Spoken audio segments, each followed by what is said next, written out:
So I went in, got a physical, my blood pressure, triglycerides, cholesterol, everything, all the vitals were in line, except I had high enzymes in my liver.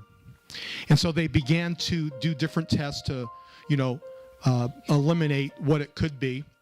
And so finally they said, we need to have you go in for a biopsy. We think it's hepatitis C. Went in for a biopsy, and sure enough, it was hepatitis C.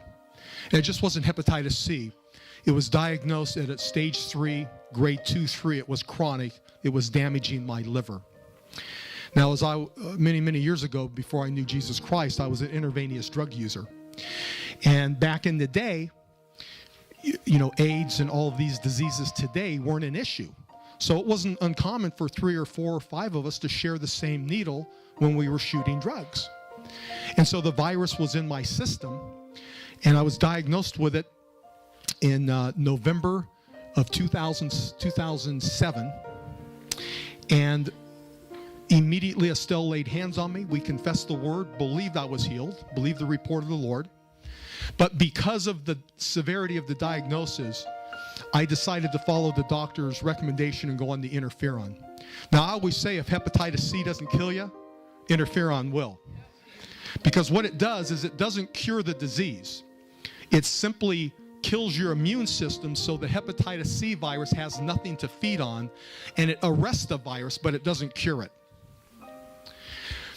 And so it was about 8 weeks, and we went to a meeting over here in His Presence at a healing conference one week, and I was just there to support a friend.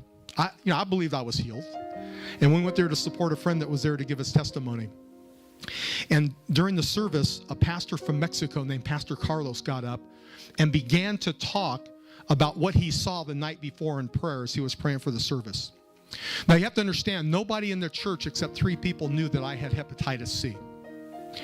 And I'm sitting right in the front row there, and Pastor Carlos begins to talk through an interpreter and says, I saw somebody last night get a new liver. He said, as I was praying, I saw God put a new liver into somebody. Now, I'm sitting there, and I'm shaking like a leaf, and I'm crying.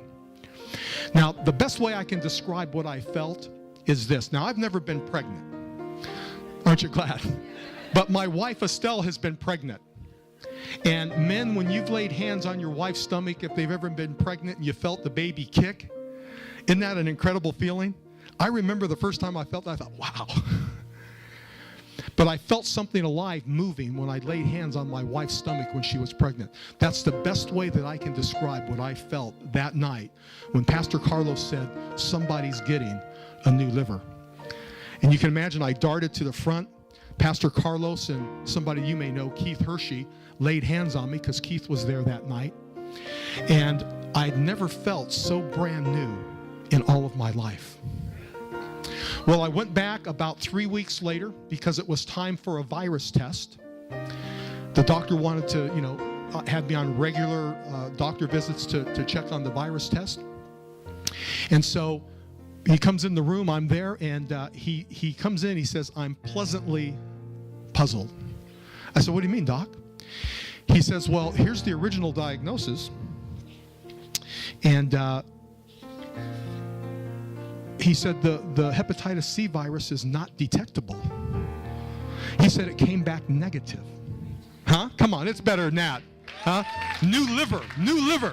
The bottom of it has the original diagnosis. It says 1.5 million copies of the virus in a milliliter of blood was the original diagnosis. Grade 3, stage 2-3. So it was chronic. And then it has the blood test there, and it says Hep C negative. So I got a new liver out of the deal. Can you give God a praise for that? Huh?